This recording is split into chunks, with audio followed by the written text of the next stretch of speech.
nací sin causa, yo no nací sin fe. Mi corazón pega fuerte para gritar a los que nos mienten, así perseguir a la felicidad y así perseguir. ¿Qué tal? Buenas tardes, soy Dora Villalobos Mendoza y esto es Nuestras Voces. Como todos los jueves hacemos este programa de Nuestras Voces, un programa derecho humanista que promueve el Centro de Derechos Humanos de las Mujeres. Y vamos hoy a tratar un tema, bueno, no es que sea un tema que no se sepa o un tema nuevo, es un tema, una problemática, esta la del campo, permanente, y yo creo, ahorita mis invitados le dirán, pero yo creo que es un problema, el asunto agrario en Chihuahua, que va de mal en peor, no se compone. Vamos a tratar este tema y yo espero, siempre que trato el tema del agro, el tema rural, el tema, la problemática de los campesinos, aquí en este programa, siento mucho en que las personas que vivimos en la ciudad nos debemos de interesar, porque luego vemos como que si fueran los campesinos como gente aparte, como que resuelvan sus broncas allá, ¿no? Y la verdad es que nos debe de quedar muy claro, y es la pretensión de este programa es esa, nos debe de quedar muy claro que lo que pasa en el campo, en la parte alimenticia, en la parte de la producción de nuestros alimentos, tiene que ver absolutamente, así directamente, con nuestra sobrevivencia, donde estemos, en el campo o en la ciudad. Y tiene mucho que ver cómo nos va a toda la sociedad, donde vivamos. Lo que se produce en el campo, los alimentos, lo que produce un país en la producción alimentaria, tiene que ver con todo, tiene que ver con autonomía, tiene que ver con empleo, tiene que ver con crecimiento económico, tiene que ver absolutamente con todo el manejo de un país.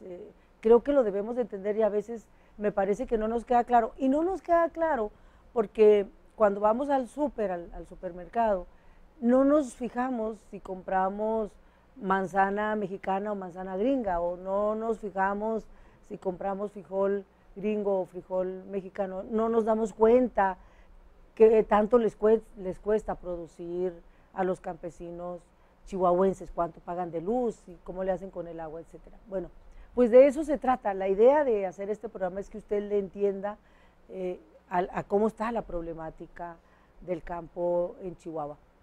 Y para hablar de este tema, a mí me da mucho gusto recibir aquí, han venido varias veces, y me da mucho gusto que estén otra vez aquí, dos líderes. Ellos son campesinos líderes, están en el Barzón, pero tienen un liderazgo más amplio, me parece a mí, del Barzón, y me da mucho gusto recibir a Yaco Rodríguez y a Martín Solís, que vienen del Barzón, y bienvenidos. A mí me gustaría, Yaco, Martín, que nos dijeran cómo está ahorita la situación, porque siempre hay problemas muy concretitos, ¿no? Y luego también ya muy de fondo. ¿Qué está pasando ahorita, así digamos en lo directo, la bronca más sentida que están teniendo los campesinos en Chihuahua, particularmente los que ustedes representan? Y luego a ver si nos alcanza a hacer un poquito, un análisis un poquito más de fondo de esta problemática. Bienvenidos los dos. Quien quiera empezar y por donde quieran, ¿no? Bien, si quieren le inicio yo. Puedo mencionar 3 problemas graves. El primero es que producir alimentos cada día cuesta más, sobre todo porque dependemos de los energéticos agropecuarios.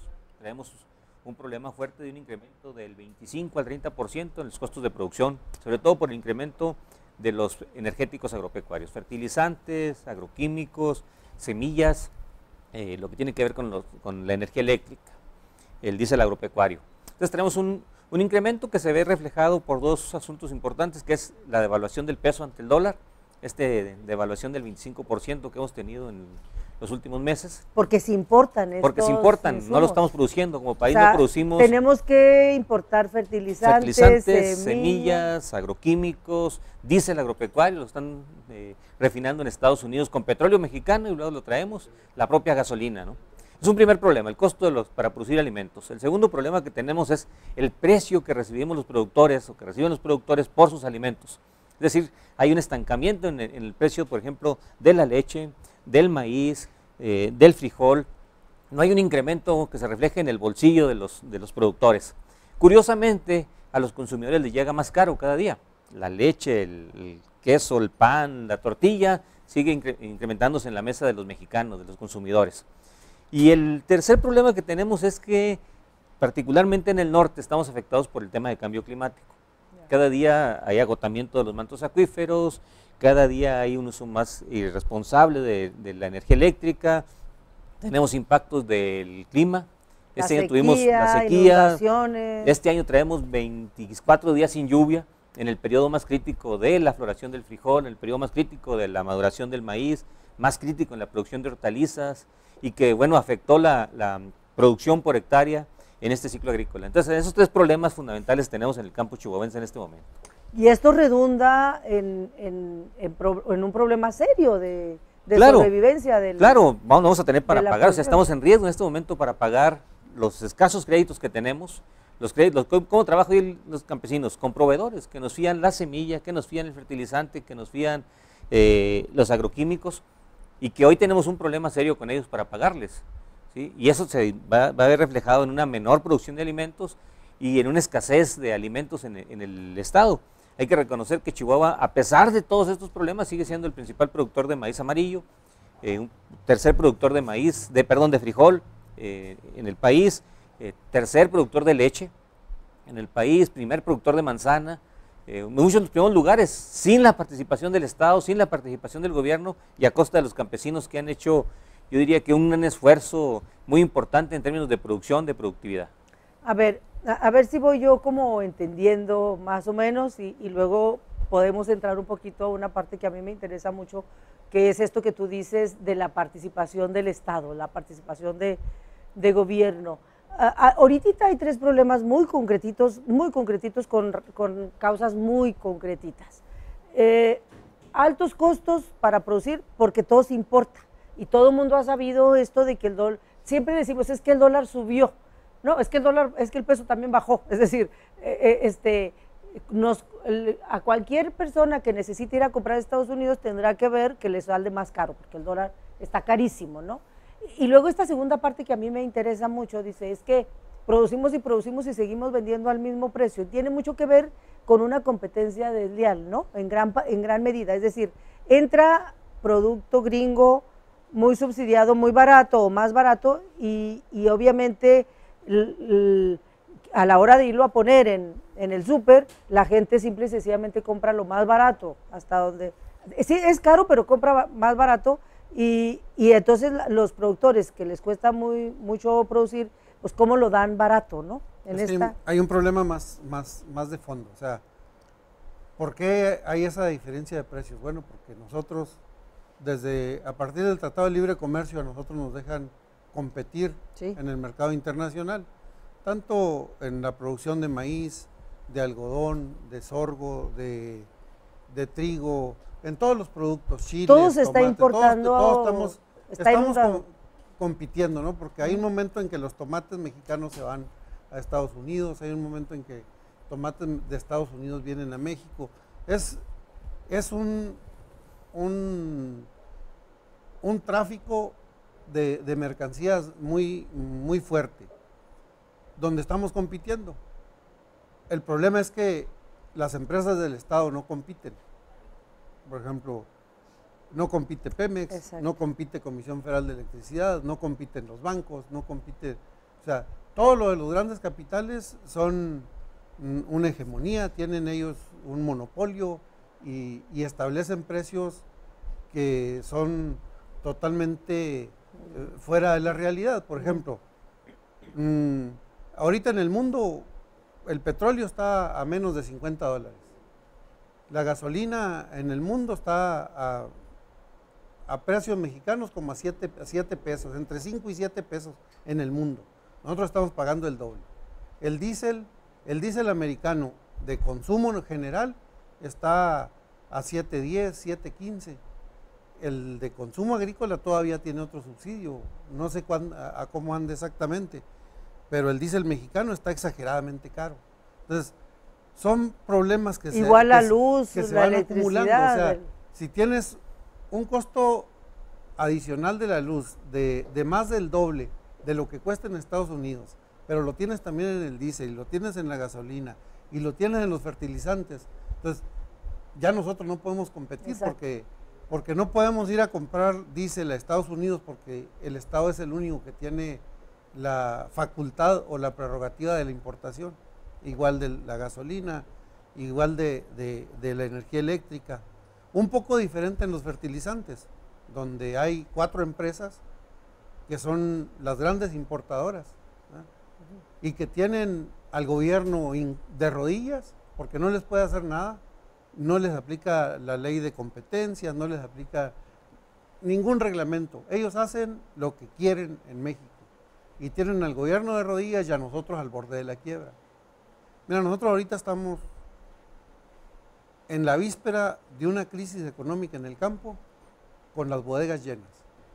O sea, en Chihuahua nunca se había llegado a contratar 1.800.000 toneladas de maíz amarillo. Hoy, este año, tenemos en Acerca contratados de parte de todos los productores 1.875.000 toneladas de maíz amarillo. En algodón, son los primeros productores de algodón en el país. Somos los primeros productores de manzana en el país. Ya lo decía Martín, somos los primeros productores de maíz amarillo en el país, pero estamos al borde de la quiebra.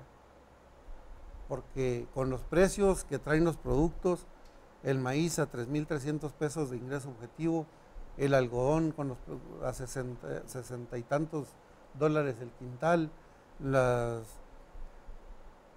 la leche tiene 8 años que no se mueve el precio, los frijoles aquí valen 6 pesos, pero en Estados Unidos valen 15.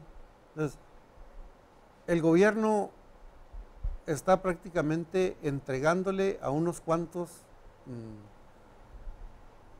comercializadores, entregándoles nuestros productos, no lo de ellos, está entregándole lo de nosotros y estableciendo precios de consumo muy altos para los consumidores, muy bajos para los productores y dejando que los grandes acopiadores como Verde Valle, como el Alazán, como Cargill, como estas grandes empresas se lleven la tajada de león, ¿no? A costa de la pobreza del campo y la pobreza de los trabajadores de la ciudad. Qué bueno que lo explicas así, Jaco, porque me parece que sí tiene que quedar muy claro que esta problemática, esta complicación para producir no es porque los campesinos sean flojos, porque luego hay estos estereotipos, ¿no? Entonces, queda claro que no pueden competir, pero lo más grave, porque bueno, a veces no se puede competir porque las empresas son muy grandes, etcétera. Lo más grave es porque quien está obstaculizando es el gobierno, porque el gobierno es quien vende los insumos, ¿no? Sí. Y entonces, incluso, mira, te puedo decir, es así como es como, voy a poner una paradoja muy, que no, a lo mejor no tendría el caso, pero es como si el papá y la mamá,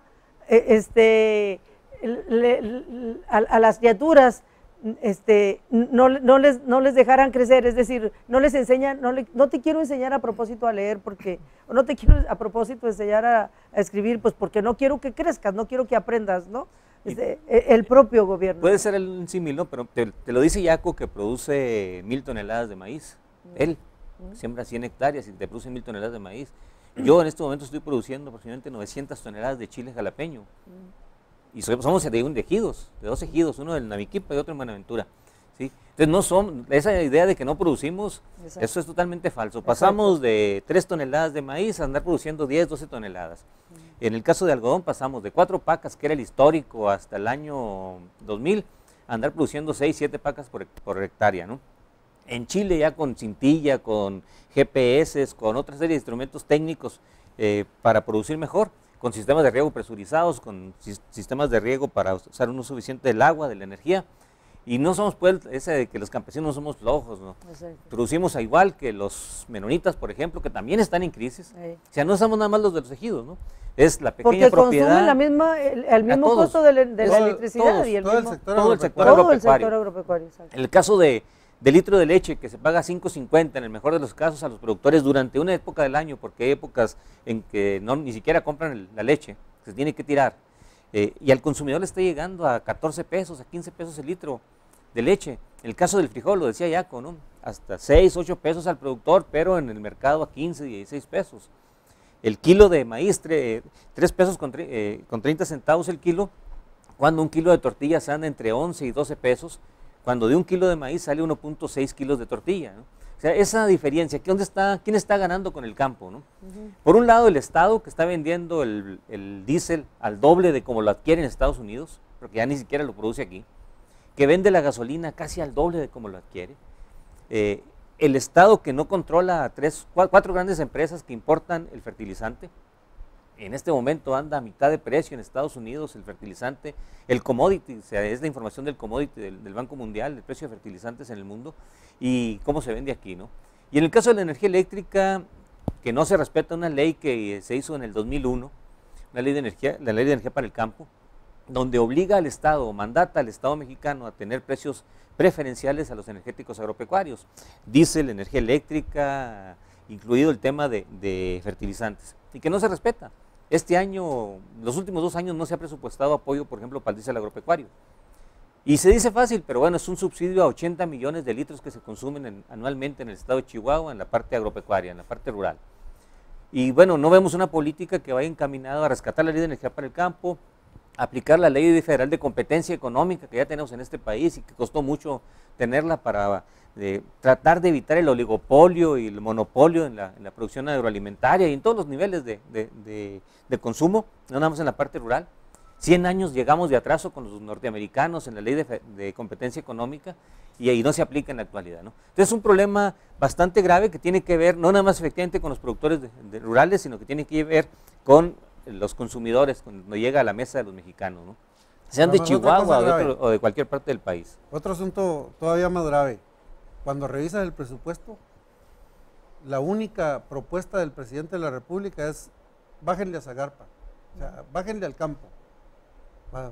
No veo que les bajen ni un 5 a los partidos, eso no los tocan. Ahora, aquí hay 2 asuntos que me parecen muy graves porque no hay claridad en el manejo. El gobierno mexicano el año pasado compró las coberturas para la venta del petróleo, las compró $79. Entonces, tiene que haber una compensación, esas coberturas se tienen que liquidar en diciembre, tiene que haber una compensación de aproximadamente $32 por barril que México haya vendido en el 2015.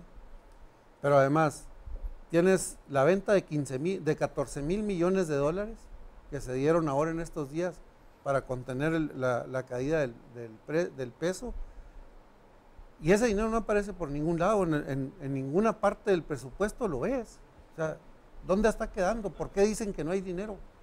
Si tienes todo lo de las coberturas del petróleo, tienes todo lo de la venta de 14 mil millones de dólares y todavía nos van a quitar más. O sea, Viene un recorte fuerte a la Zagarpa en 2015, ya está en este momento en varios programas. Y el problema pues, es que el campo no aparece en los planes de desarrollo, o sea, no somos una parte fundamental en el desarrollo nacional, ni siquiera aparecemos. Aquí es donde yo quiero en este cachito entrar en más de fondo porque nos debe de quedar muy claro, y yo siento que a veces necesitamos reflexionar esta parte. Un país que no tiene autonomía alimentaria, que no produce los alimentos que consume, ojalá y produciera también para venderle a otros, pero bueno, mínimo los que consume mínimo, no tiene autonomía para nada, es un país débil en el terreno de la política exterior, ¿no? Y entonces el gobierno que tenemos desde hace mucho, esta es una política de los últimos 20, 30 y más años, muy concreta desde la apertura del libre comercio, del TLC, muy concreta desde antes, pero digamos de manera técnica, muy concreta a partir del 94, del TLC, no, ya 21 años, de de no importarle, no le interesa al gobierno producir sus propios alimentos. No, es una política pública muy clara, ¿no? ¿Esto dónde nos lleva? ¿Qué riesgo implica? Pues muchos, ¿no? Efectivamente hay un proceso de desmantelamiento de las empresas que tenía el Estado para producir el campo, ¿no? El caso más importante es el de fertilizantes mexicanos. Éramos autosuficientes, exportábamos fertilizante. Hoy importamos el 80% del fertilizante que se consume en la agricultura nacional. Exportábamos frijol. Exportábamos frijol. Los únicos dos cosas que somos autosuficientes es frijol y en producción de huevo. Y el huevo está controlado por 4 grandes empresas oligopólicas que tienen el control del huevo. Pero de ahí para allá somos dependientes en leche, en maíz, en todo lo demás. De 305 productos que se generan en el campo mexicano, nada más en dos somos autosuficientes, lo demás somos deficitarios. Y eso es bastante grave. Si el caso de fertilizantes lo sacaba porque desde la reforma energética del 2008, cuando uno leía, bueno, ¿por qué hicieron esta reforma? Yo recuerdo un senador de Chihuahua que decía, es que porque vamos a reactivar Camargo, la planta de producción de fertilizantes en Camargo, ¿no? Una planta que han reinaugurado cuando menos 4 veces en los últimos 3 años. Pero que nomás no funcione un solo kilogramo de amoníaco anhidro, ¿no? O de urea, de fertilizantes. Entonces, está desmantelada prácticamente y siempre la anuncian que la van a tomar en cuenta, ¿no? Pero es un ejemplo concreto de cómo seguimos dependiendo. ¿A qué nos lleva? A que cuando no producimos lo que nos comemos, entonces vamos a comprarlos más caros. Exacto. Y entonces van a cambiar. A como esté. A como esté. A como esté porque tenemos que comer. Claro. Que a como esté. Y eso pega en 2 momentos duros a los campesinos, pero también al que gana el salario mínimo. Claro, Ese que se incrementó el día de ayer 2 pesos con 50 centavos, claro. ¿no? Que se incrementó el día de ayer el salario mínimo. 2 pesos con 50 centavos es el incremento diario que tiene el salario, ¿no? Cuando van a tener que pagar leche al precio que ellos nos fijen. Sí. Cuando van a tener que comprar maíz. La o el precio tortilla, de la tortilla como esté. Como esté. Fíjate, nada más en maíz, 280 kilos es el consumo anual que tenemos por persona en el país, de los cuales 75 van para tortilla, o lo consumimos vía tortilla, ¿no? Entonces, lo que vamos a tener que pagar por ese maíz cuando el dólar esté altísimo, o bien cuando ellos pongan el precio que quieran, cuando no lo estamos produciendo acá, ¿no? Y bueno, lo lamentable es que hoy tenemos bodegas llenas, hoy tenemos con precios muy bajos. Las bodegas llenas con una crisis para no alcanzar a pagarle nuevamente a los proveedores, a los bancos, que es el otro grave problema que se tiene, ¿no? Que se viene en 1 o 2 meses cuando se vencen los créditos. Ahora, ¿qué hacer? Pues bueno, luego se vienen las manifestaciones de los campesinos y aquí yo me quiero detener. Las tenemos que entender, porque luego la población citadina, ¿no? Luego que nos creemos mucho, decimos, ahí vienen otra vez los campesinos a molestar con el tráfico. Además nos dejamos manipular muy fácil. Exacto, me parece que en esta parte el pueblo de la ciudad tendríamos que entender para poder no nada más pues no molestarnos sino solidarizarnos, ¿no? A ver, mira, yo en los últimos meses, en los últimos años, he oído por lo menos 10 veces al gobernador del estado decir que gracias a él el precio de los becerros está en Estados Unidos. Le quiero decir ahorita, el precio de los becerros en esta semana se cayó más de $1 la libra. ¿Qué ha hecho o qué puede hacer el gobernador por todos los ganaderos? O sea, ahorita también van a entrar en crisis la ganadería, que tanto ha presumido el gobernador con que es su política fuerte, sacar adelante la ganadería. En estos días, más de $1 se cayó la libra. ¿Quién va a responder eso? Hay muchos acopiadores que se quedaron con los corrales llenos de becerros comprados con un precio de $3.20 la libra y que hoy vale alrededor de 2 pesos. O sea, le van a perder. Van a perder $1 por libra. Y bueno, a ver ahora qué dice el gobernador. ¿Qué va a pasar? Qué bueno que tocas el tema del gobernador. Nos ha dicho, tenemos todavía en la campaña esta que están haciendo con el 5º informe, que hay el 100% de aceptación educativa. Yo te puedo llevar a la comunidad de Cusárare, donde acaban de abrir una escuela, un telebachillerato, y lo único que hicieron fue darle el nombramiento a una muchachita para que fuera a dar clases ahí. No tienen aula, no tienen internet, porque es un telebachillerato, tiene que haber televisión. No tienen internet, no tienen ni gises, no tienen absolutamente nada. Lo único que tienen es una bola de malandros acosando a la maestra. ¿Ah? Y no hay quien meta las manos. Entonces, tenemos en la zona de Guadalupe y Calvo, todos los maestros, de kinder hasta las secundarias y preparatorias, que ya se vinieron a la ciudad, por inseguridad. Por inseguridad, por el temor. Entonces, ahí tenemos miles y miles de muchachos que no tienen escuela. Cuando aquí nos están diciendo que todo está muy bien, y el gobernador diciéndole y todo el mundo le cree. Qué bueno que lo tocas, porque la política agropecuaria al final es una política federal, pero los gobiernos estatales, la autoridad estatal, tiene que estar interesada y tiene que acompañar a su... Ya es que en el campo no es nada más producir maíz y frijol, pues ahí también tenemos niños y tenemos gente enferma y tenemos Y yo me todo. acuerdo que cuando llegó este gobernador hubo como un entendimiento de muchos grupos campesinos con el gobernador. Y yo vi, a mí me dije, bueno, qué interesante, ¿no? Que haya este compromiso y este acuerdo. Pero de pronto no hubo, ¿qué pasó? Un compromiso diluido con el campo. Rompimiento con el campo, ¿no? Y tiene que ver con muchas situaciones, concretamente con el Barzón. Porque se supone que es un gobernador que viene del campo, venía de la CNC y que le entiende, viene cuando de la fue CNC. diputado federal, hay que reconocer que impulsó la ley de energía para el campo, esa que hoy no vuelve a mencionarla porque ya el gobierno federal ya la echó abajo, ¿no? La hizo en términos de que él era oposición contra Felipe Calderón. Incluso Felipe Calderón fue su compañero de legislatura que aprobó la ley de energía para el campo, ¿no? Cuando durante años esa fue su bandera. Le permitió recorrer el campo chihuahuense, le permitió generar muchos aliados, eso tenemos que decirlo abiertamente, no es algo que nos avergüence. Nos ha quedado mal después de que él fue gobernador y que diluyó a otros compromisos y que dejó el campo abandonado. Tan mal que mataron a Ismael y Manuelita y no han sido capaces de esclarecerlo. A 3 años, estamos a unos días. Eso es parte del rompimiento que nosotros tenemos con él porque estamos muy agraviados, porque nos dé 3 compañeros, Ismael, Manuelita y Alberto Almeida. O sea, 3 compañeros que los mataron gracias al incumplimiento de los compromisos con el gobernador.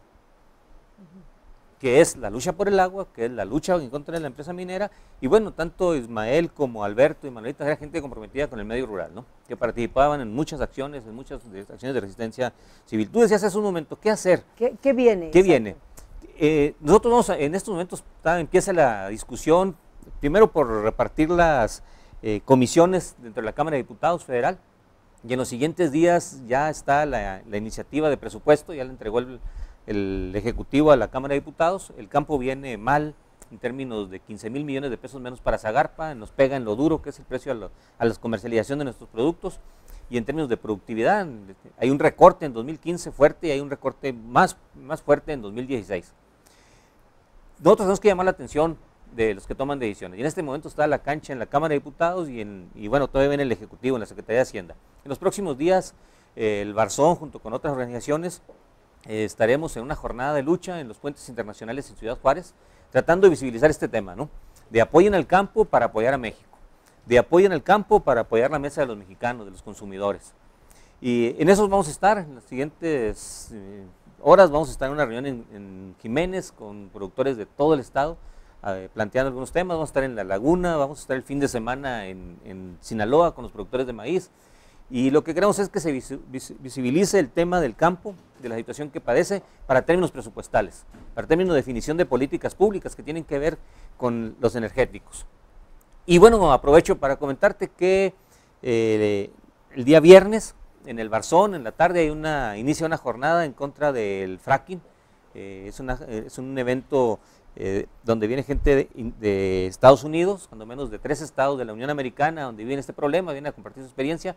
Y viene gente de Monterrey, del DF, de Veracruz y de aquí de Chihuahua, que estaremos en este evento, en el Barzón, y el día sábado en un foro y mesas de trabajo en la sección 42, en el auditorio de la sección 42, ahí por la calle Carbonell 1105. Te decía, hay presencia de varios estados como Texas, como Pensilvania, de Estados Unidos, que ya tienen el problema de fracking y que viene a ver un tema que también está ligado al campo. Totalmente. Totalmente, que es el tema del agua, que es el tema de los energéticos, ¿no? Que nos quieren vender ahora que van a ser gasoductos, de que va a abaratarse el gas. Yo digo, oye, presumen que tenemos gasoductos en Chihuahua que recorren o cruzan todos nuestros estados y no ha bajado el gas. Exacto. Que me diga una ama de casa ahorita que cuándo bajó el gas, cuándo bajó el precio del gas de consumo, cuándo bajó la gasolina, ¿sí? O cuándo bajó la energía eléctrica por el uso del gas para generar energía eléctrica, ¿no? Entonces, son temas que se van a empezar a tratar. Y bueno, ¿qué hemos dicho? En el puente todo el mundo cabe, todas las voces caben. ¿Para qué? Para que vaya ahí la gente a exponer su situación. Es una jornada, pretendemos estar en el puente internacional del Chamizal. Si por algún asunto hay problemas, vamos a acampar en el Chamizal, vamos a llevar maquinaria, vamos a llevar tractores, maquinaria agrícola, vamos a llevar trailers, porque los transportistas también están siendo muy agraviados por el precio del combustible, ¿no? Y bueno, ¿qué queremos visibilizar ante la Cámara de Diputados? Hay un problema de presupuesto, tiene que valorarse. Ellos van a tomar una decisión aproximadamente el 15 de noviembre, entonces tomen en cuenta el campo. Y bueno, a los consumidores decimos, bueno, estén muy alerta de lo que se va a estar manejando en los próximos días, porque tiene que ver con lo que finalmente llega a su mesa, ¿no? A lo que finalmente comen sus hijos, finalmente lo que se refleja en su presupuesto, con lo que ellos ganan, trabajen donde trabajen, tienen que comer todos los días, ¿no? Por ahí hay una frase que dice que podrás necesitar en la vida un doctor, un oftalmólogo, un licenciado, un abogado, ¿no? Pero que todos los días, cuando menos 3 veces al día, vas a requerir de un campesino que te haga llegar los alimentos a la mesa. Sí, y algo que yo tengo que decir, no puedo dejar de decirlo, es que los campesinos, las campesinas de Chihuahua y de México, porque me parece que están en la misma situación y me parece que es lo mismo. Algo que tienen y que tenemos que reconocer y tenemos que respetar es que no han rajado. Es que a pesar de todas las broncas, a pesar de seguir enfrentando la pobreza, es decir, de ser un sector que muy abandonado en términos gubernamentales, sigue produciendo, sigue haciéndole la lucha, es decir, porque hay un asunto más de fondo. Mi papá es campesino, ha sido campesino toda la vida, entonces sé de qué hablo, pues. Es un asunto más de fondo, tiene que ver con amor a la tierra, con amor a México, tiene que ver con un asunto de arraigo muy fuerte, ¿no? Y entonces con una vocación muy fuerte. Mira, es un problema que se va dando en los últimos tiempos. ¿Cómo nos vamos haciendo más viejos? Sí.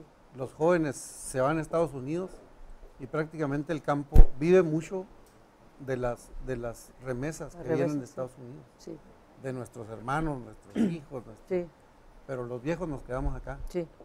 Y en poco tiempo se va a ver la productividad mermada, porque Sí. cada día nosotros estamos más viejos, podemos producir menos. Los muchachos están en Estados Unidos buscando la manera Claro. de enviar recursos para acá. Y bueno, pues la verdad es que el gobierno no le debemos nada. Al gobierno no le debemos absolutamente nada, porque no ha hecho absolutamente nada por nosotros, ¿verdad? Le debemos más a nuestros hijos, a nuestros hermanos que están en Estados Unidos, que al gobierno, o sea, porque al final son ellos los que aportan, los que sacan el buey de la barranca cuando está caído. Sí. ¿Ah?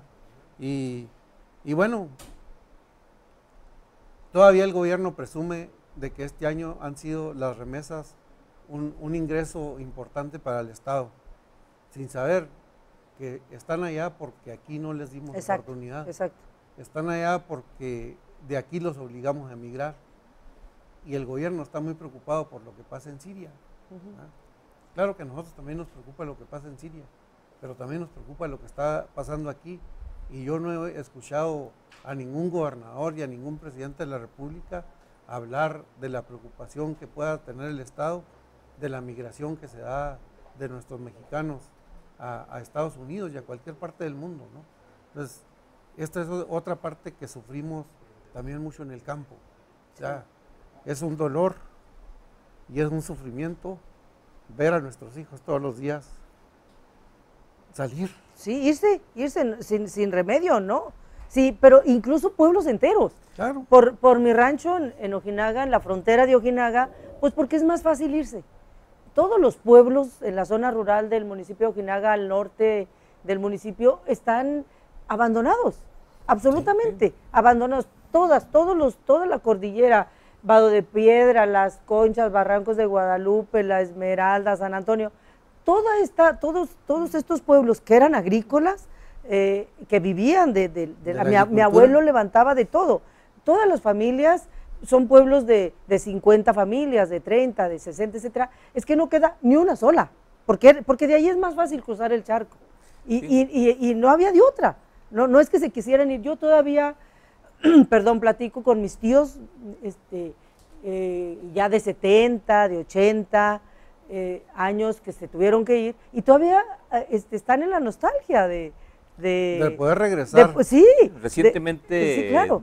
Después de la crisis del 94, mucha gente de la comunidad de Benito Juárez salió, a pesar de que somos de una comunidad que hemos dado la lucha y que hemos enfrentado ahí desde la producción y desde la lucha a que la gente no se vaya a Estados Unidos. Recientemente pudieron regresar después de 17 años, gente que se fue a Estados Unidos y que no podía regresar porque después era difícil regresar a Estados Unidos, ¿no? Estaban de migrantes, hoy están resolviendo su situación migratoria, pero después de 17, 18 años, ¿no? Sí. Cuando regresan ya no viven sus padres, ya no viven muchos de la familia, ¿no? Es otra la situación, sus hijos ya se educaron en otro país y pues lo veíamos con tristeza y con melancolía, de cierta sentimiento de la gente que dice, bueno, fue mucho lo que tuve que ceder por irme a Estados Unidos para mandar para que acá sobrevivieran, ¿no? Y dieran la lucha. Y de esa manera se compraron tractores, de esa manera se compraron implementos agrícolas de la gente que contribuía desde allá. Cuando alguien nos dice que era gracias al financiamiento mexicano, pues eso es totalmente falso, ¿no? Cada quien conoce sus realidades desde las comunidades, ¿no?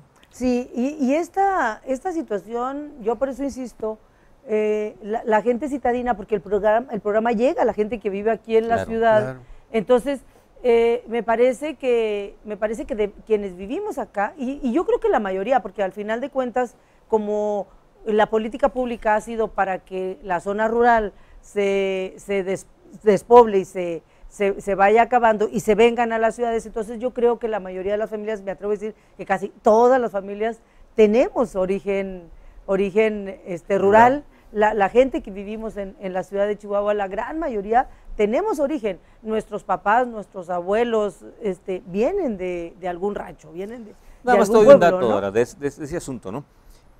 Va a costar más el puente que van a hacer ahí por Zootecnia que lo que le meten cada año al campo chihuahuense, lo que le mete el gobierno del estado, lo que presupuestó el gobierno del estado y el Congreso de Chihuahua al campo chihuahuense, ¿no? O sea, es mucho mayor la inversión para un puente. Entonces, se va a seguir viniendo la gente a la ciudad.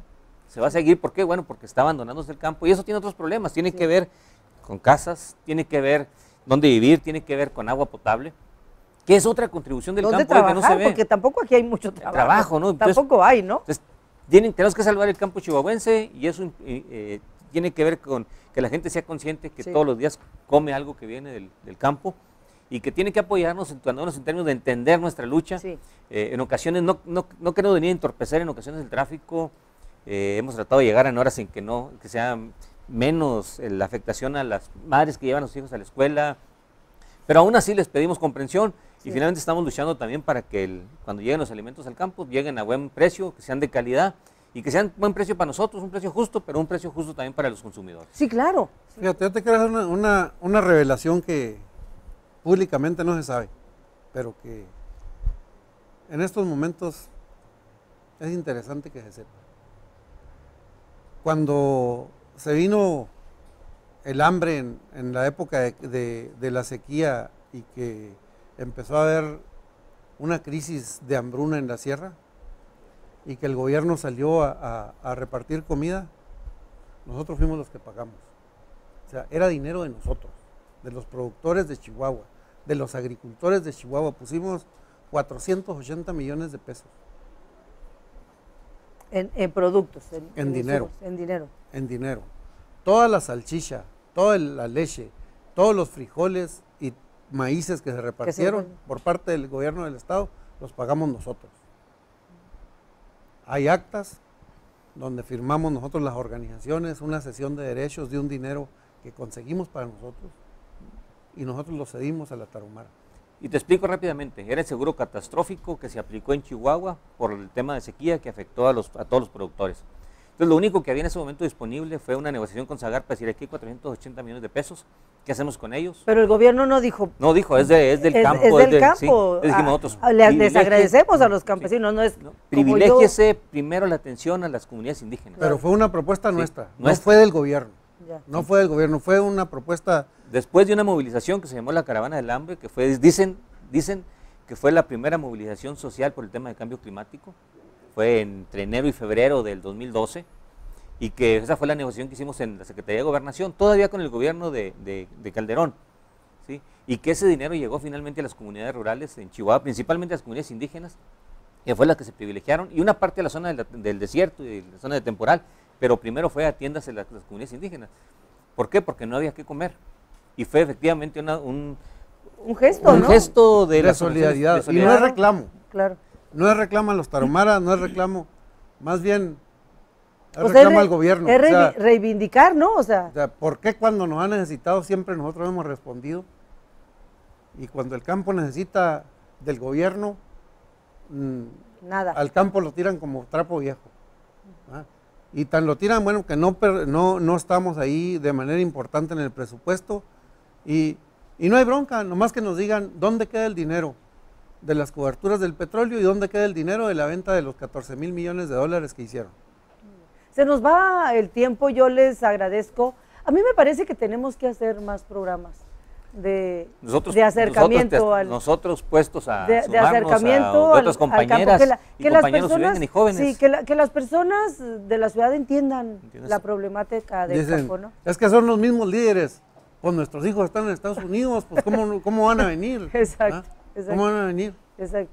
Entonces, por eso son los mismos Nosotros líderes. te agradecemos y cuando nos invites estaremos por acá, o estarán compañeras y compañeros que estén acá en tu programa. Claro, al contrario, muchísimas gracias, nos tenemos que ir, muchísimas gracias a todo el personal técnico que hace posible la transmisión, Andrea en el camareo y un chico nuevo que no me sé tu nombre, Enrique, también 2 chicos aquí en el camareo allá adentro, otro chico nuevo, ¿cuántos chicos nuevos?